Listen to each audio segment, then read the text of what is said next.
Okay, good morning class. कैसे हो सभी? सभी बहुत अच्छे होंगे आई थिंक। पढ़ाई भी अच्छे से कर रहे होंगे। ठीक है, मुझे पता है इस बात का, सब अच्छे से पढ़ते हैं कि सभी को अपना करियर पे फोकस रखना है। करियर बनाने के लिए पढ़ना तो पड़ेगा ही। और जो बच्चे लेक्चर वीडियो नहीं देख रहे हैं, मैं चाहूँगा कि वो भी देखें। और मैं उन बच्चों से रिक्वेस्ट करूँगा कि वो वीडियो को शेयर करे ताकि और बच्चे भी इसे देख सके। ओके, तो हम चैप्टर पढ़ रहे थे सॉल्यूशन, जैसा कि बोर्ड पे लिखा हुआ है। हमने उस समय पढ़ा था, रोल्स लॉ किया था हमने रोल्स लॉ का फॉर्मूला लिखा था, हमने ग्राफिकल रिप्रेजेंटेशन की थी। ओके, तो आज हम थोड़ा उससे आगे करने वाले। हम एक बार कंपेयर करेंगे रोल्स लॉ को और हेनरीज लॉ को, then will move further towards Raoult's law and will discuss about ideal solution and non ideal solution as well. Okay, तो अभी क्वेश्चन हमारा बोर्ड एग्जाम में बनता है वो ये है कि roles law is a special case of Henry's law.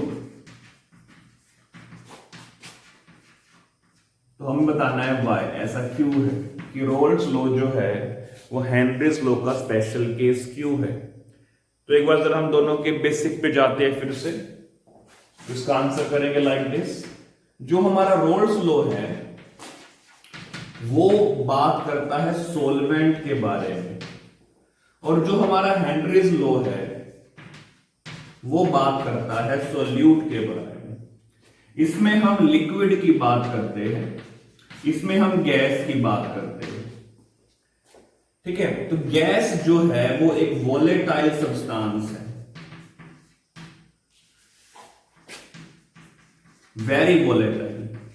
Liquid जो है comparatively that is less volatile. ठीक है, और अगर मैं इनके फॉर्मूले की बात करता हूं तो जो हेनरीज लॉ का फॉर्मूला है वो ये है, pressure of partial pressure of gas is equal to KH and mole fraction of gas in the solution. और अगर मैं रोल्स लॉ की बात करता हूं तो वो कहता है pressure of solution, sorry pressure of component A in solution phase is equal to its pure pressure multiplied with the mole fraction of A in the solution. So दोनों केस में अगर हम चेक करते हैं तो जो प्रेशर है वो प्रोपोर्शनल है मोल फ्रैक्शन के इन बोथ द केसेस। फर्क सिर्फ किस चीज का है? फर्क सिर्फ है प्रोपोर्शनैलिटी कांस्टेंट का। ठीक है, ये बस आप देख पा रहे हैं ना यहाँ पे कि दोनों ही केस में जो प्रेशर है वो प्रोपोर्शनल है मोल फ्रैक्शन के। फर्क क्या है? सिर्फ प्रोपोर्शनैलिटी कांस्टेंट का। तो अब अगर हमारा जो सोलवेंट है PA, if A becomes more volatile, अगर हमारा A ज्यादा वोलेटाइल बन जाता है तो it will behave like Henry's law, it will behave as according to Henry's law. क्योंकि हमारी गैस क्या है? वोलेटाइल सब्सटेंस है, लिक्विड क्या है? लेस वोलेटाइल है।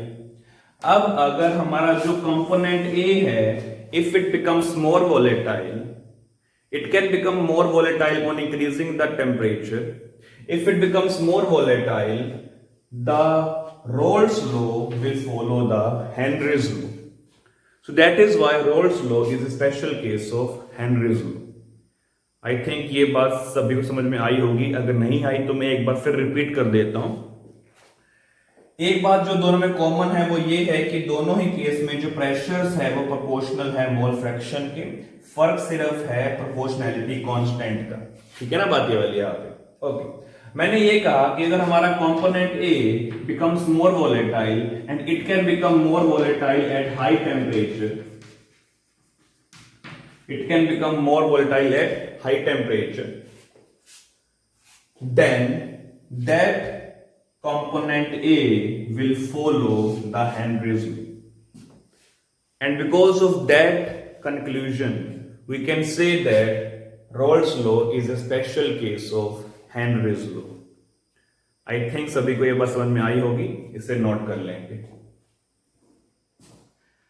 तो अभी जो हमने थ्योरेटिकल पार्ट पढ़ा, roles law is a special case of Henry's law, उसको हम ग्राफिकली भी रिप्रेजेंट कर सकते हैं। वो ग्राफिकली कैसे करेंगे, तो ये वो देखते हैं एक बार हम यहाँ पे। तो मैं एक ग्राफ प्रिपेयर करूंगा लाइक दैट। इसी ग्राफ में मैं हेनरीज लॉ और रोल्स लॉ दोनों को दिखाऊंगा। मैं ये जानता हूं कि जो हेनरीज लॉ है, हेनरीज लॉ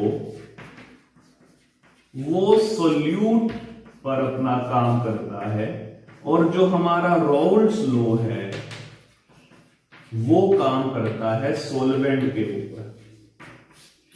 अब मैं यहां पे एक कंपोनेंट की बात कर रहा हूं कि यहां पे मेरे पास कंपोनेंट ए है। इस केस में इस पॉइंट पे उसकी मोल फ्रैक्शन 0 है और इस पॉइंट पे उसकी मोल फ्रैक्शन 1 है। मतलब इस स्टेज पर वो सोल्यूट का काम कर रहा है और इस स्टेज पर वो काम कर रहा है सोलवेंट का।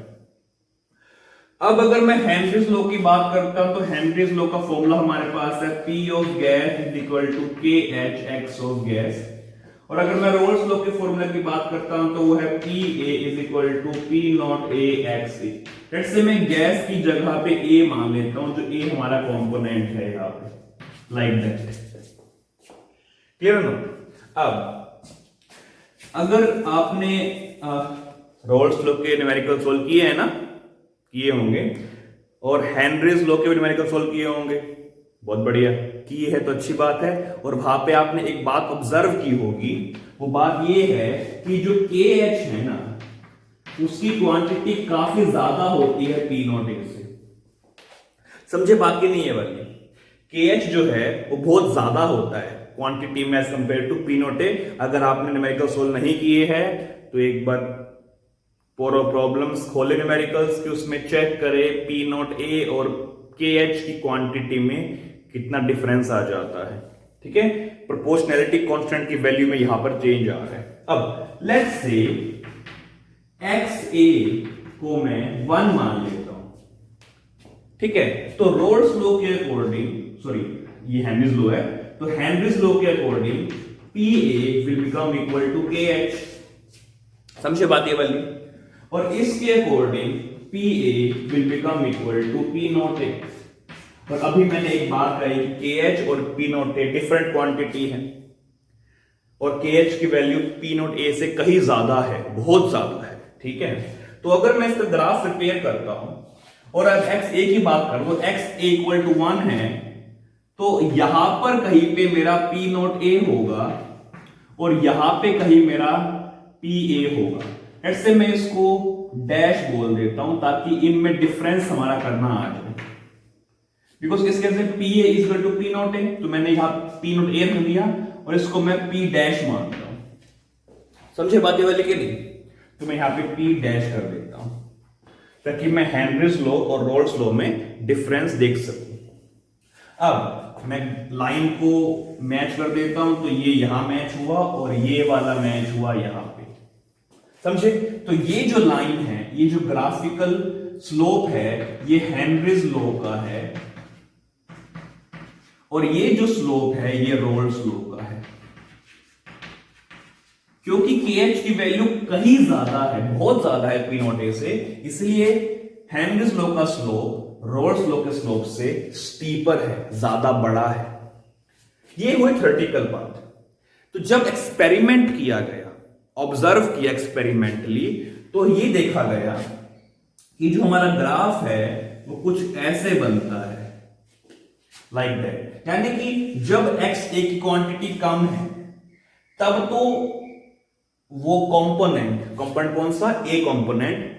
जब XA मतलब A की क्वांटिटी कम है तब तो वो फॉलो कर रहा है हेनरीज लॉ को, और जब उसकी क्वांटिटी बढ़ जाती है तब फॉलो करता है रोल्स लॉ को।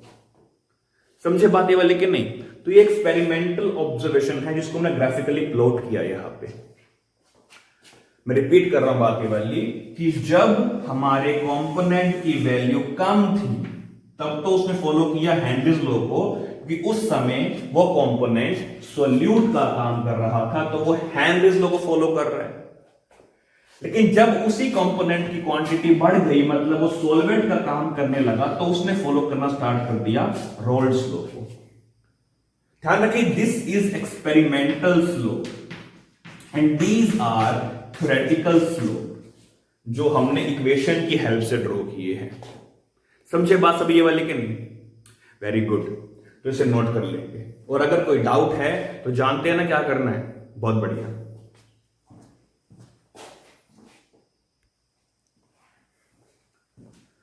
ओके, तो अभी हमने ग्राफिकल रिप्रेजेंटेशन पढ़ी, Raoult's law as a special case of Henry's law के बारे में। अब हम उस टॉपिक को थोड़ा आगे बढ़ाएंगे जहां पर हम बात करेंगे ideal solution and non ideal solution के बारे में। ठीक है, तो टॉपिक लिख लेता हूं मैं। पहले हम डिस्कस करेंगे आइडियल सॉल्यूशन को। क्या कोई भी चीज आइडियल हो सकती है? तो इसका आंसर है नहीं। तो अगर आइडियल सॉल्यूशन हो ही नहीं सकता है तो इसको पढ़ ही क्यों रहे हम? ध्यान रखें, हम किसी भी आइडियल चीज को पढ़ते हैं ताकि हम एक रेफरेंस क्रिएट कर सके, और उस रेफरेंस से हम एक मार्किंग स्कीम क्रिएट करते हैं। उस मार्किंग स्कीम के जरिए हम यह पता करते हैं कि नॉन आइडियल में और आइडियल में कितना गैप बचा है और कितना टारगेट हमें अचीव और करना है to get to the ideal state. समझ के बाद जैसे आप सभी की कोई ना कोई आइडियल्स होते हैं कि मुझे उसके जैसा बनना है, मुझे उसके जैसा बनना है, तो आप एक टारगेट लेके चलते हैं। ठीक है, तो उसी टारगेट को आपको अचीव करना होता है। अब क्या पता जिसको आप आइडियल मानते हो वो आइडियल हो ही ना, लेकिन आपके लिए वो आइडियल है तो आप उसके जैसे बनना चाहते हो। जब एक बार आप वहां पहुंच जाते हो तो तब आप एक नया आइडियल क्रिएट करते हो। तो आइडियल बदलते रहते हैं अकॉर्डिंग टू योर सिचुएशन। ठीक है, बट साइंस में ऐसा नहीं है।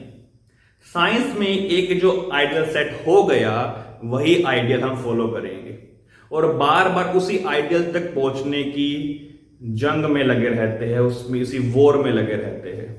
तो जरा बात करते हैं what is ideal solution. 11th में आपने पढ़ा था आइडियल गैस के बारे में, यहां पर हम पढ़ रहे हैं आइडियल सॉल्यूशन के बारे में। बेसिकली आइडियल सॉल्यूशन क्या है? अगर मैं इसको सिंपल वर्ड्स में कहता हूं तो आइडियल सॉल्यूशन वो सब्सटेंस है जो प्योर लिक्विड की तरह बिहेव करे। समझे बातें वाली कि आइडियल सॉल्यूशन वो सब्सटेंस है जो बिहेव करे प्योर लिक्विड की तरह। ठीक है, ये तो है उसकी बेसिक एसेंस की बात। अब डेफिनेशन वाइज चेक करते हैं व्हाट इज आइडियल सॉल्यूशन। तो क्या है ये? So it is the type of solution which follows roles law, कि वो सभी सॉल्यूशन जो रोल्स लॉ को फॉलो करते हैं। What is Raoult's law? मान लो मेरे पास दो कंपोनेंट है, कंपोनेंट ए, कंपोनेंट बी। तो कंपोनेंट ए का प्रेशर होगा P A is equal to P not A X A, और इसका प्रेशर होगा P B is equal to P not B X B, और टोटल प्रेशर मेरे पास होगा P S, that will be P A plus P B. तो वो सभी सॉल्यूशंस जो इन इक्वेशन पे सेटिस्फाई होते हैं या इन इक्वेशन को फॉलो करते हैं, they are all known as ideal solution. तो इन इक्वेशंस का मतलब है क्या बेसिकली, उसके बारे में जरा बात करते हैं। एक मैं आपको हिंट देता हूं, फिर उस हिंट को हम इलेबोरेट करेंगे। तो आइडियल सॉल्यूशन में जो एंथैल्पी चेंज होता है वो 0 होता है, और आइडियल सॉल्यूशन में जो वॉल्यूम चेंज है वो भी 0 होता है। हमने पढ़ा था बिल्कुल स्टार्टिंग में, उसका लिंक भी आपको मिलेगा डिस्क्रिप्शन में, कि सॉल्यूशन फॉर्म होने के समय या तो हीट रिलीज होती है या फिर हीट एब्जॉर्ब होती है। ठीक है, that was the real case. In ideal case ये मान के चल रहे हैं ना तो हीट रिलीज होगी ना ही हीट गेन होगी। समझ के बात ये वाली के नहीं? एक बात और ध्यान रखनी है आपको कि जब आप दो लिक्विड्स को मिक्स करते हैं तो उनके ओवरऑल वॉल्यूम में कुछ चेंज आता है, that is in real case. But in ideal case volume में भी कोई चेंज नहीं आता। अब इन दोनों को मैं जरा एक बार समझा देता हूं कि इसका मतलब क्या है, व्हाट इज एंथैल्पी चेंज। तो यहां पर मैं एक बार बनाऊंगा एनर्जी प्रोफाइल डायग्राम। यहां पर मेरे पास है एनर्जी और यहां पर मेरे पास है रिएक्शन प्रोग्रेस। रिएक्शन कौन सी है हमारे पास सोल्यूट है जिसको मैं ए बोल देता हूं, मान लीजिए मेरे पास सोलवेंट है जिसको मैं बी कह देता हूं, और दोनों को मिक्स करने के बाद मुझे मिलता है सॉल्यूशन। तो यहां पे है मेरे पास रिएक्टेंट साइड, यहां पर है मेरे पास प्रोडक्ट साइड। तो इस तरह का ग्राफ हमारे पास बनेगा। क्लियर हो ना? अब एंथैल्पी चेंज क्या होता है? एंथैल्पी चेंज होता है ये वाली वैल्यूज, ठीक है। इसको मैं कह देता हूं यहां पे E1, इसको मैं कह देता हूं यहां पे E2। और अगर आप कोई और सिंबल भी यूज करना चाहते हैं तो आप यहां पे इसकी जगह पे H1 भी यूज कर सकते हैं और H2 भी यूज कर सकते हैं। समझे बात ये वाली कि नहीं? तो एंथैल्पी चेंज क्या होगा? That will B H2 minus H1। तो ध्यान दें, तो यहां पे रिएक्टेंट की जो एनर्जी है वही एनर्जी प्रोडक्ट की भी है। मतलब जो एनर्जी इन दोनों की मिला के है वही एनर्जी सॉल्यूशन की भी है। इसीलिए अब यहां पे जो एंथैल्पी चेंज है वो 0 आएगा। समझे बात ये वाली सभी? Very good. एक बार जरा बात करते हैं what is volume change, delta V। मान लेते हैं इसका वॉल्यूम 50 ml था सोल्यूट का, सोलवेंट का वॉल्यूम भी हमारे पास 50 ml है। तो ये देखा कि सॉल्यूशन का वॉल्यूम भी आया 100 ml। तो 50 प्लस 50 100 यहां पे, 100 यहां पे, तो डेल्टा V होता है V2 माइनस V1। तो यहां पर भी हमारा वॉल्यूम चेंज क्या आया? 0 आया। अब आप सब ये कह रहे होंगे और सोच रहे होंगे कि अगर ये 50 है, ये 50 है, तो ये 100 ही आएगा ना। आइडियल केस में 100 आएगा, बट अगर मैं रियल केस की बात करूंगा तो 100 नहीं आएगा, या तो 100 से ज्यादा आएगा या 100 से कम आएगा। उसके बारे में बात करेंगे डिटेल में, अभी इसको नोट कर लीजिए।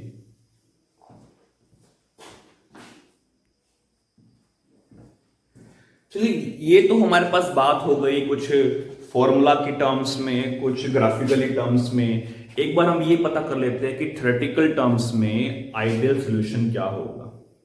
ठीक है, तो मेरे पास है कंपोनेंट ए। उस कंपोनेंट ए में पार्टिकल ए और पार्टिकल के ए के बीच में कोई इंटरेक्शन होगी, इसे मैं कहता हूं इंटर पार्टिकल इंटरेक्शन या अट्रैक्शन कह देते हैं। इंटरेक्शन की जगह अट्रैक्शन, ठीक है, क्योंकि ये अट्रैक्ट है आपस में। उसी तरह मेरे पास कंपोनेंट बी प्रेजेंट है। उस कंपोनेंट बी में पार्टिकल बी और पार्टिकल के बी के बीच में भी होगी इंटर पार्टिकल अट्रैक्शन। ठीक है, बस सबको ये वाली ओके। तो ई ए इसका मतलब है, आगे से बोर्ड लगाया तो मैं, that is energy required to separate particles of A. ठीक है, उसी तरह मेरे पास एक और टर्म होगी E B B, that is also energy required to separate particles of B. Spelling गलत हो सकती है, ठीक कर लीजिएगा अगर गलत हो तो। एनर्जी रिक्वायर्ड टू सेपरेट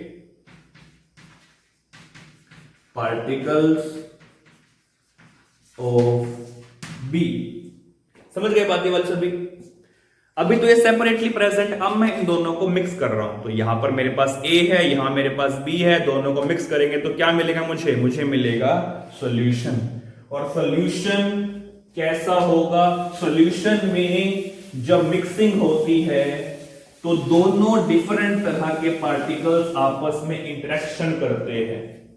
यानी कि जब ए और ए प्लस बी और बी मिक्स होंगे तो मुझे मिलेगा A B plus A B. मतलब सोल्यूट के पार्टिकल्स का इंटरेक्शन हो जाएगा सॉल्वेंट के पार्टिकल्स के साथ। ठीक है, अब मैं एक टर्म लिखूंगा यहां पे, उसे बोलेंगे EAB, that is the energy required to separate A and B। समझ गए सब बातें वाली कि नहीं, बोलो। ओके, अब in case of ideal solution EAA plus EBB is equal to 2 times of EAB।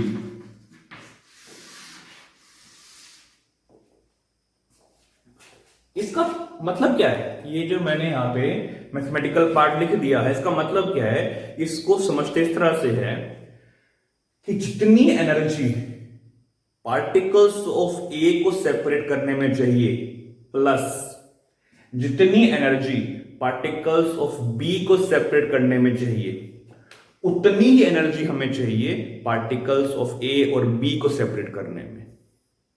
समझ के बात ये वाली, यानी कि जो टोटल इंटरेक्शन हमारे पास रिएक्टेंट साइड पे थी, उतनी ही टोटल इंटरेक्शन हमारे पास कहां पर है, प्रोडक्ट साइड पे है। इसीलिए एंथैल्पी चेंज हमारा 0 आता था। समझ गए सब बात ये वाली। क्या था एंथैल्पी चेंज हमारे पास, ये हमारे पास कोई ग्राफ बना था, ये H1 वैल्यू थी, ये H2 वैल्यू थी। H1 क्या है, H1 हमारे पास है EAA प्लस EBB, और H2 हमारे पास क्या है, H2 हमारे पास है 2 टाइम्स ऑफ EAB। अब क्योंकि ये बराबर है तभी हमारा जो एंथैल्पी चेंज है वो 0 आएगा। तो लास्ट बार बोल देता हूं मैं, आइडियल केस में जो सोल्यूट और सोलवेंट की इंटरेक्शंस है उतनी ही इंटरेक्शन कहां पे होगी, सॉल्यूशन में भी होगी, तभी वो आइडियल कहलाया जाएगा। एग्जाम्पल क्या है, अगर इंटरेक्शंस सेम हो रही है तो एग्जाम्पल भी वैसे होने चाहिए जिसमें हमारे पास स्ट्रक्चर ऑलमोस्ट सेम हो या inter particle force almost same हो। जैसे एग्जाम्पल के तौर पे मैं एग्जाम्पल एक ही लूंगा, बाकी एग्जाम्पल्स आप खुद चेक कर सकते हैं। तो N butane and N pentane,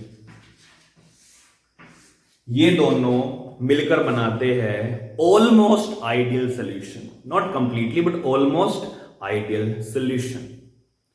इसी तरह N हेक्सेन और N हेप्टेन, टोलुइन और बेंजीन, ये सभी मिलकर बनाते हैं आइडियल सॉल्यूशन, क्योंकि इनमें जो इंटरेक्शंस है वो सेम है या सिमिलर है। इसे भी नोट कर लेंगे।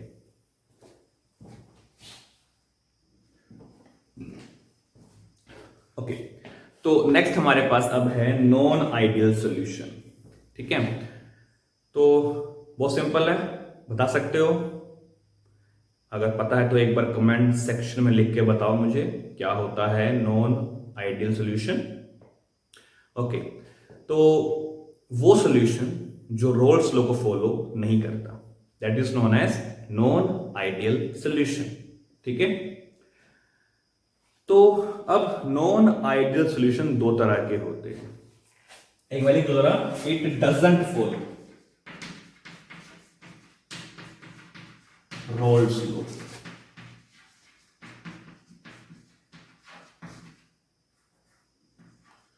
RAOULTS, doesn't follow roles law. ठीक है, तो दो तरह के हैं। एक में हम ऑब्जर्व करते हैं positive deviation from roles law,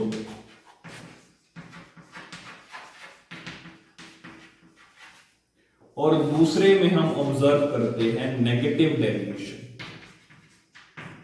from roles law. तो पॉजिटिव डेविएशन, नेगेटिव डेविएशन क्या है, इसको एक बार ग्राफिकली देखते हैं, फिर उसका मैथमेटिकल पार्ट और थ्योरेटिकल पार्ट करेंगे।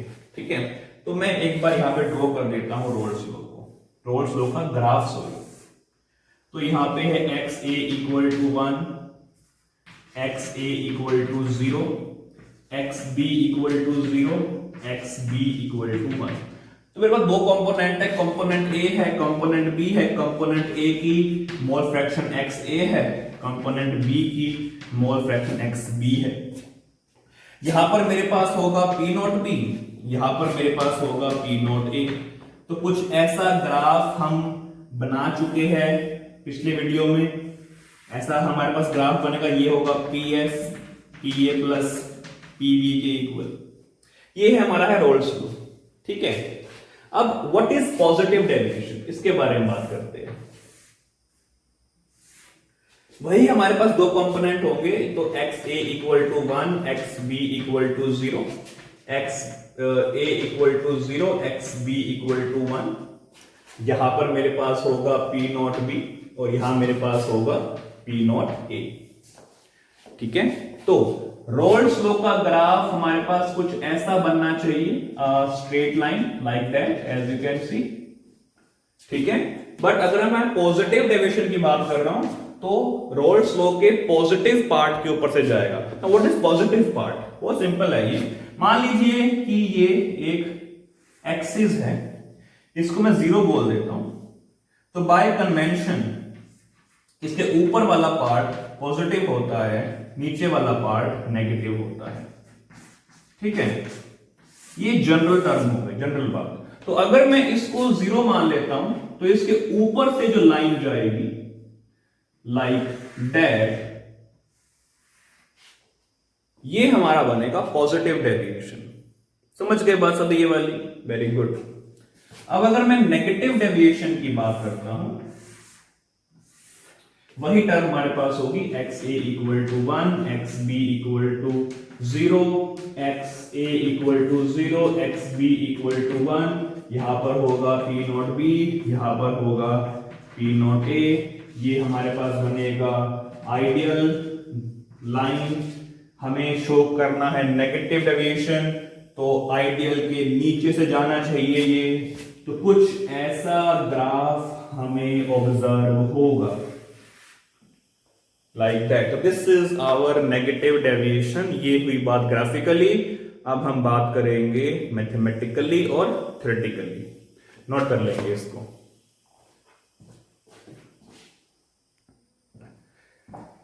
ओके, तो अब हम ग्राफ की हेल्प से ही एक मैथमेटिकल पार्ट को डिड्यूस करेंगे, ठीक है। तो ध्यान दीजिए, ये है ideal, non ideal, positive, negative, ठीक है। तो आइडियल केस में जो हमारे पास इक्वेशंस बनती है वो ये बनती है कि P A is equal to P not A X A, P B is equal to P not B X B, and P S तो है P A plus P B के बराबर। अब ध्यान दें, ये इसको मैं ए कह रहा हूं, इसको मैं बी कह रहा हूं, तो ए लाइन स्ट्रेट है। उसी तरह ये ए लाइन है स्ट्रेट, ये बी लाइन है स्ट्रेट, ये ए लाइन है स्ट्रेट, ये बी लाइन है स्ट्रेट। अब हमारा जो कर्व है वो ए लाइन के ऊपर से जा रहा है, यानी कि जो प्रेशर है P डैश ए, अगर मैं इसको P डैश ए कह देता हूं, और ये नॉट P डैश, ये तो P डैश बी है, ये पी बी है, हाँ ये है P प्राइम ए, इसे बोलेंगे पी ए। आई थिंक सभी को प्रॉपरली क्लियर हो रहा होगा। तो इसके अकॉर्डिंग जो P डैश या P प्राइम ए है वो P ए से बड़ा है। दैट मींस पॉजिटिव डेविएशन का vapour pressure ideal vapour pressure से ज्यादा है। तो इसका मतलब P prime A is more than P naught A X A. Similarly P prime B is more than P naught B X B. ये हुआ हमारा पॉजिटिव डेविएशन का मैथमेटिकल पार्ट। समझ के सब बात ये वाली। उसी तरह अगर ये पी एस है तो ये होगा P dash S, and it is clear that P dash S is more then P S. मतलब पॉजिटिव डेविएशन का टोटल प्रेशर ज्यादा है आइडियल सॉल्यूशन के वेपर प्रेशर के कंपैरेटिवली। अब नेगेटिव की बात कर लेते हैं। तो ये तो पी ए था, इसको मैं पी ए डबल प्राइम कह देता हूं ताकि डिफरेंस क्रिएट हो सके, and let me put A line between these two also. तो इसके अकॉर्डिंग जो पी डबल प्राइम ए है वो लेस देन है पी ए के, and also not B A not P A P S, sorry about that. तो ये हमारा P A P double prime A है, और ये sorry that is P double prime B, ये पी बी है, ये हमारा पी ए है, और ये हमारा है पी डबल प्राइम ए। तो थोड़ा बहुत मिस्टेक हो जाती है लिखने में, बस मेन बात हम कर रहे हैं यहाँ पे कि P double prime A is less than P A. Similarly P double prime B is less than P B, as we can see here. तो ये बन जाएगा P double prime A is less than P not A X A, and P double prime B is less than P not B X B. ये मैंने P prime और P double prime सिर्फ ये दिखाने के लिए लिखे हैं क्योंकि मैं पॉजिटिव और नेगेटिव को सेपरेट करना चाहता हूं। एक्चुअली में आप इनको PA PB लिख सकते हैं, ज्यादा फर्क नहीं पड़ता सिंबल से। यहां पर सिंबल में थोड़ा चेंज किया गया ताकि मैं आइडियल को नॉन आइडियल से सेपरेट करके दिखा सकूं। ये आइडियल, ये नॉन आइडियल। उसी तरह हम बाहर देख पा रहे हैं कि P double prime S is less then PS, यानी कि P डबल प्राइम S जो है वो लेस होगा किसके मुकाबले, P naught A X A plus P naught B X B से। और यहां पर भी जो P प्राइम S है वो मोर होगा P naught A X A plus P naught B X B के मुकाबले। तो क्या सभी को ये मैथमेटिकल पार्ट समझ में आया? आ गया? बहुत अच्छी बात है, इसे नोट कर लेंगे। अब मैथमेटिकल पार्ट हो गया, ग्राफिकल पार्ट हो गया, अब हम पढ़ेंगे थ्योरेटिकल पार्ट की ऐसा क्यों हो रहा है। ठीक है, ओके।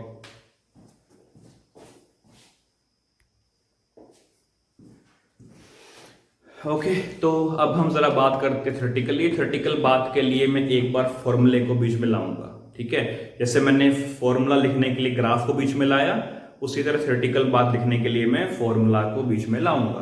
तो पहले मैं बात करूंगा स्पेसिफिकली पॉजिटिव डेविएशन के बारे में।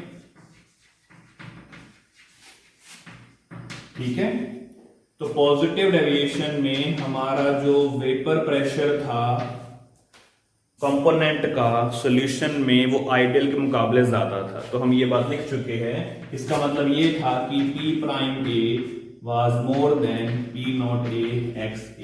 उसी तरह P prime B was more than P not B x B and P prime S was more than P not A x A plus P not B x B। ये हमारा mathematical part हो गया। अब इससे हम एक बार theoretical part को deduce करते हैं। ओके, ध्यान रखेंगे ये जो प्रेशर है, ये प्रेशर कंपोनेंट के सॉल्यूशन के अंदर है। ये जो प्रेशर है, ये प्रेशर कंपोनेंट के है when they are in the solution phase. समझ गए बात ये वाली? अब इससे मैं क्या ऑब्जर्व करता हूं, मुझे पता यह लगता है कि जब ए और बी सॉल्यूशन फेज में आ जाते हैं, मतलब पहले तो प्योर थे, अलग अलग थे, अब वो आ गए किसमें, सॉल्यूशन फेज में। तो सॉल्यूशन फेज में आने के बाद उनका वेपर प्रेशर एक्सेप्शनली हाई हो गया। उनका वेपर प्रेशर एक्सेप्शनली हाई हो गया। हाई होने का कारण क्या है?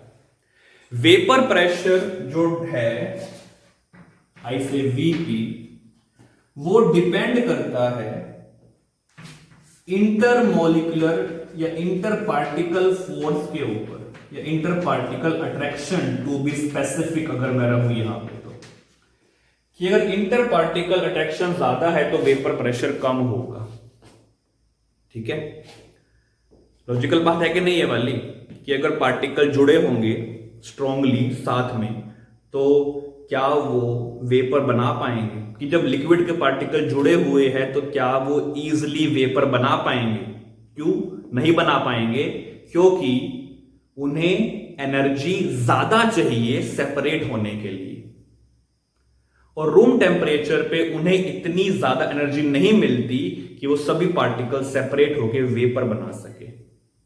तो ये बात ध्यान रखनी है कि जो वेपर प्रेशर है वो इंटर पार्टिकल अट्रैक्शन के इनवर्सली प्रोपोर्शनल है, कि अगर अट्रैक्शन ज्यादा है तो वेपर प्रेशर कम होगा। इसी बात को मैं यहां पर लेके आता हूं, यहां पर ध्यान दीजिए, ये आइडियल सॉल्यूशन का प्रेशर, ये नॉन आइडियल का प्रेशर। ये कहता है कि जब अगर अगर अगर मेरे पास आइडियल सॉल्यूशन क्रिएट होता तो वेपर प्रेशर जो है वो कम होता, और अगर मेरे पास नॉन आइडियल सॉल्यूशन क्रिएट हुआ है तो वेपर प्रेशर क्या है, ज्यादा है। तो इसका मतलब है कि जब मेरे पास नॉन आइडियल सॉल्यूशन क्रिएट हुआ तो इंटर पार्टिकल अट्रैक्शन कम हो गई। समझे बात ना ये वाली, कि अगर नॉन आइडियल केस में वेपर प्रेशर आइडियल केस के मुकाबले ज्यादा है, तो इसका मतलब है कि जो inter particle attraction, IPA for short, inter particle attraction non ideal case में है, वो लेस होनी चाहिए as IPA between ideal case. क्या इस बात से सब एग्री करते हैं? करते हैं तो कमेंट में लिख के बताओ, ठीक है। तो नॉन आइडियल का प्रेशर अगर आइडियल से ज्यादा है तो इंटर पार्टिकल में अट्रैक्शन जो है वो आइडियल के मुकाबले कम होगी। इसका मतलब क्या है कि मेरे पास था EAA प्लस EBB, वो बराबर था जब मुझे आइडियल सॉल्यूशन मिला था। तो ये इक्वेशन हम लिखी थी आइडियल के लिए, याद है ना। लेकिन जब मैंने पॉजिटिव डेविएशन की बात करी तो मुझे ये ऑब्जर्व हुआ कि जो EAA प्लस EBB है वो ज्यादा है किससे, EA एंड EB के मुकाबले। मतलब सॉल्यूशन की अट्रैक्शन कम हो गई, अट्रैक्शन कम हो गई तो वेपर प्रेशर बढ़ गया। समझे सब बात ये वाली कि नहीं? Very good. अब अगर समझ गए हो तो मैं क्या इससे मैं डेल्टा H बता सकता हूं? तो डेल्टा H बताने का कष्ट करते हैं हम जरा एक बार। रिएक्शन प्रोग्रेस, एनर्जी, रिएक्टेंट, मतलब ये रिएक्टेंट है, रिएक्टेंट की एनर्जी कैसी है, ज्यादा है, उसकी एनर्जी कैसी है, कम है, मतलब अट्रैक्शन पावर यहां पे कम है। अट्रैक्शन पावर जब कम होती है तो स्टेबिलिटी कम होती है। समझ के बात ये वाली कि नहीं? This is the energy required to break the bond. तो ये हुआ मेरे पास रिएक्टेंट और यहां पे होगा मेरे पास product. This will be the graph here right now like this. समझ के सब बातें वाली कि नहीं? तो ये हुआ हमारा H1 और ये हुआ हमारा H2।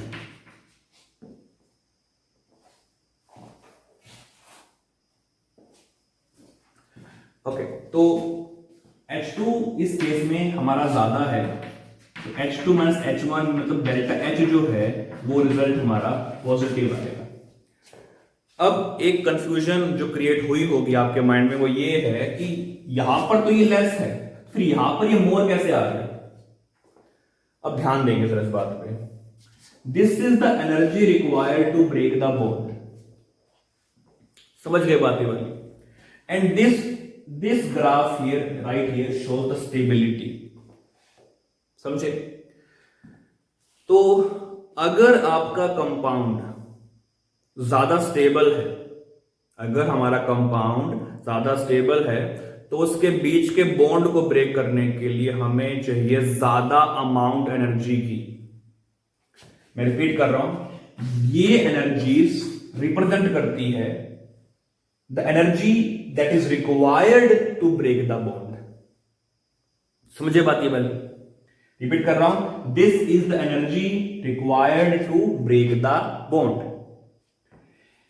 यहां पे एनर्जी ज्यादा है, मतलब इन के बॉन्ड को तोड़ने के लिए हमें चाहिए ज्यादा एनर्जी, मतलब ये वाले ज्यादा क्लोज है, ज्यादा स्टेबल है। And this energy profile diagram right here represents the stability. तो जितना हमारा एनर्जी का पार्ट नीचे होगा उतना ही ज्यादा कंपाउंड हमारा स्टेबल होगा। समझ गए सब बात ये वाली कि नहीं? मैं रिपीट कर रहा हूं लास्ट टाइम, जितना ये एनर्जी का पार्ट नीचे होगा उतना ही कंपाउंड हमारा स्टेबल होगा। तो ये यहां पर स्टेबिलिटी शो कर रहा है और ये यहां पे लेस स्टेबिलिटी शो कर रहा है, इसलिए हमारे पास इस तरह का ग्राफ प्रोड्यूस हुआ। समझे बातें वाली। अब हम एक बार जरा डेल्टा V की बात करते हैं। डेल्टा V होता है V2 माइनस V1। यहां पे डेल्टा V जो है वो भी हमारा पॉजिटिव आएगा, मतलब मोर देन 0 आएगा। I will say more than 0। Now what is the meaning of that? इसे लिखिए एक बार, फिर मैं इसके बारे में डिस्कस करता हूं।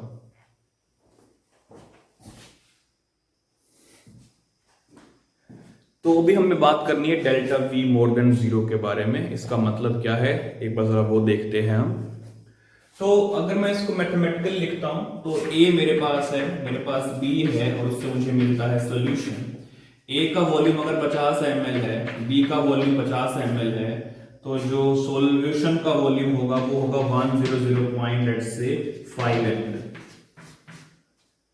देखो इनका सम तो आया 100 ml, इसका सम आया मोर देन 100 ml। तो अगर मैं इसको V2 कहता हूं, इसको V1 कहता हूं, तो ऑब्वियसली बात है यहां पे कि जो डेल्टा V होगा वो मोर देन 0 ही आएगा।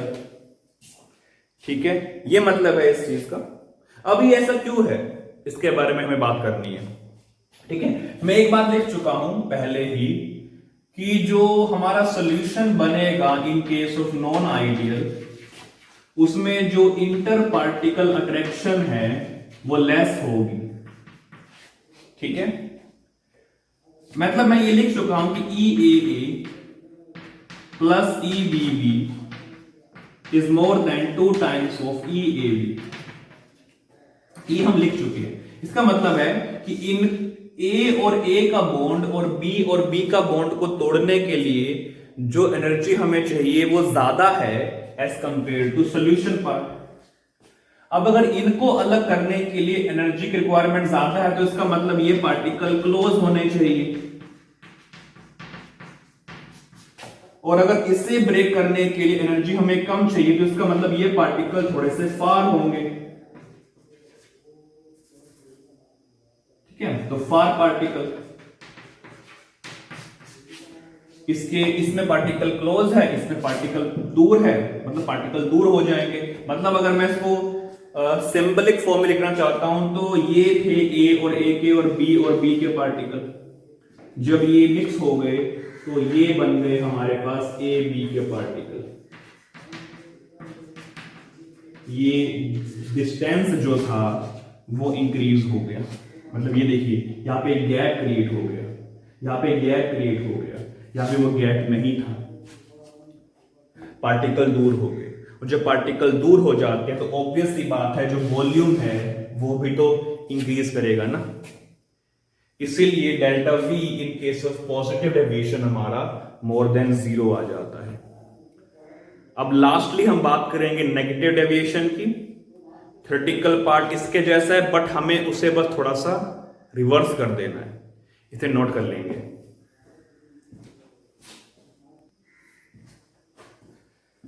तो पॉजिटिव पार्ट को रेफरेंस मानते हुए मैं नेगेटिव पार्ट के रिजल्ट लिख सकता हूं।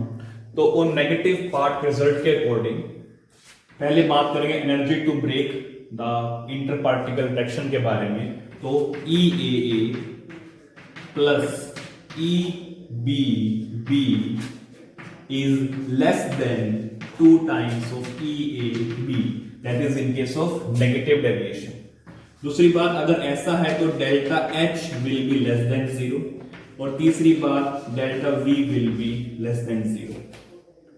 तो मतलब ये सॉल्यूशन फॉर्मेशन एक्सोथर्मिक नेचर का होगा। तो ऐसा सिस्टम क्यों आया?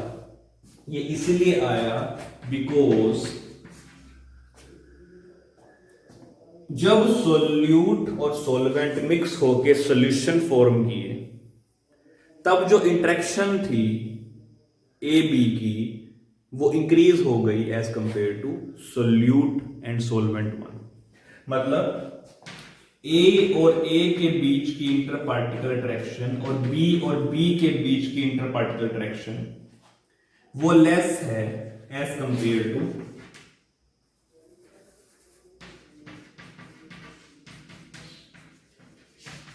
ए बी के बीच की इंटरेक्शन के मुकाबले। समझ गए बात? इसलिए हमने ये चीज लिखी यहाँ पे।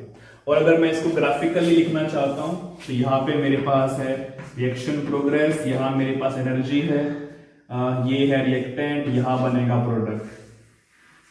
तो ये हुआ H1, ये हुआ H2, तो H2 is less then H1, तो इसका मतलब delta H will be less than 0। और अगर मैं वॉल्यूम की बात करता हूं तो ये A है, ये B है, ये मुझे मिला सोल्यूशन। अगर ये 50 ml है, ये 50 ml है, तो ये होगा 99.5 ml। मतलब ये टोटल मिला के 100 होना चाहिए था, बट ये 99.5 रहा, तो इसी वजह से डेल्टा V जो है वो लेस देन 0 आया। क्यों आया? क्योंकि अगर इंटरेक्शन जो है लेस अट्रैक्शन, सॉरी यहां लिखेंगे, तो अगर सॉल्यूशन केस में अट्रैक्शन बढ़ गई है तो पार्टिकल पास में आ जाएंगे। यानी कि अगर मैं इसको पार्टिकल लेवल पे लिख के दिखाता हूं, तो अगर ये पार्टिकल A और A के है, ये पार्टिकल अगर B और B के है, तो A B के पार्टिकल जो है वो थोड़े से पास में आ जाएंगे। तो ये पार्टिकल हुए A B के। तो अगर ये जो गैप था ये यहाँ पे खत्म हो चुका है, पार्टिकल पास में आ चुके हैं, तो इसका मतलब वॉल्यूम जो है वो डिक्रीज हो जाएगा। आई थिंक सभी को ये बात समझ में आ गई होगी यहाँ पे। अगर नहीं आई है तो डाउट पूछें कमेंट सेक्शन में, और नहीं तो पॉजिटिव डेविएशन का रेफरेंस लेके इसको हम अपने हिसाब से आगे बढ़ा सकते हैं। अब रह गए लास्ट एग्जाम्पल, तो इसे नोट करेंगे, फिर एग्जाम्पल की बात करते हैं। तो आपके स्क्रीन पे 2 एग्जाम्पल लिखे मिले हैं, पॉजिटिव के नेगेटिव के। बाकी एग्जाम्पल्स मैं आपके ऊपर छोड़ रहा हूं होमवर्क करने के लिए, तो जितने एग्जाम्पल्स और बन सकते हैं वो आप सभी लिखेंगे। तो पॉजिटिव में है इथेनॉल एसीटोन, वाटर इथेनॉल का मिक्सचर। नेगेटिव में एसीटोन क्लोरोफॉर्म एंड वाटर और नाइट्रिक एसिड का मिक्सचर। तो इनमें वेपर प्रेशर जो है वो कम हो जाएगा, इसमें वेपर प्रेशर जो है वो ज्यादा हो जाएगा as compare to non ideal vapour pressure. तो आज हम इतना ही करेंगे, बाकी टॉपिक जो बच गए हैं उन्हें हम कल करेंगे या नेक्स्ट लेक्चर में करेंगे। ठीक है, तो इससे अच्छे से देखिएगा, कोई डाउट आता है तो पूछिएगा, अपने फ्रेंड्स के साथ शेयर करना है इसको, ताकि ज्यादा से ज्यादा लोग इसे देख सके। तब तक के लिए stay healthy, be safe and by two all.